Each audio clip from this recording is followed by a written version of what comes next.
कीर्तनात बोललो, लाईव्ह चालतंय. का बोलावं लागलं? का बोलावं लागलं माहितीये? मी मुलांना बोललो, मुलींना बोललो, आईला बोललो, सगळ्यांना बोललो. मी का बोलावं लागलं ऐका. आज प्रत्येकाच्या सोशल मीडियावरती एक 30 मिनिटाची क्लिप आलेली आहे की 3 पोरींचा बाप वृद्धाश्रमामध्ये जडताना पोरी बापाला व्हिडिओ कॉलवरनं पाहतायत. आपण संतती त्यासाठी नाही निर्माण करत की आमच्या पोरांनी मोबाईल मधनं आम्हाला श्रद्धांजली द्यायला पाहिजे आणि मोबाईल मधनं आम्हाला पाहायला पाहिजे. अरे ज्या दिवशी आपण लहान होतो ना, आपला बाप ज्या दिवशी आपली आंघोळ करत होता ना बाथरूम मध्ये, तो आपलं डोकं धुवायचा, पाठ धुवायचा, पाठ सोडायचा ना, त्या दिवशी त्याला एकच म्हणणं होतं की तुझी पाठ मी आज सोडतोय, मी ज्या दिवशी थकेल ना त्या दिवशी तू माझी पाठ सोडतो.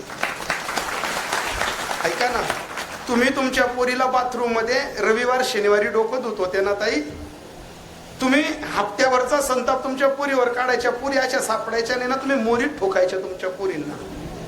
एक लक्षात ठेवा, ज्या ज्या पोरीनं मोरीत आईचा मार खाल्लाय ना बाथरूम मध्ये, त्या पोरीनं कधीच बापाच्या आणि आईच्या इज्जतीला डाग नाही लावू दिला. ऐका ना, मुद्दा आहे.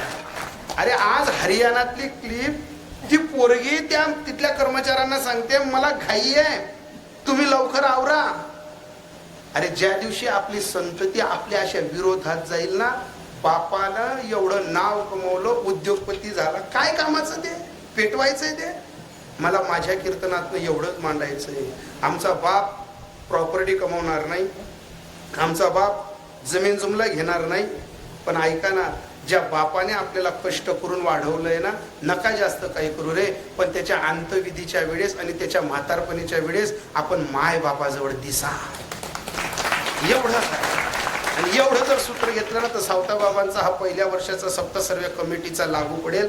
आणि उद्यापासून जर तुम्हाला वाटत असेल हे युट्यूबचे चॅनल, जसं मी मागच्या वेळेस कीर्तनाला आलो होतो, तिथला शेवटचा एक कीर्तनाचा भाग मी मसावतचा बोललो होतो, अंतविधीचा.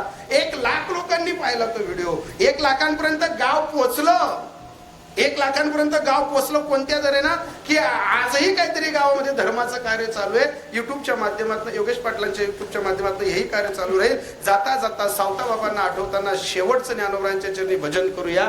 ज्ञानेश्वर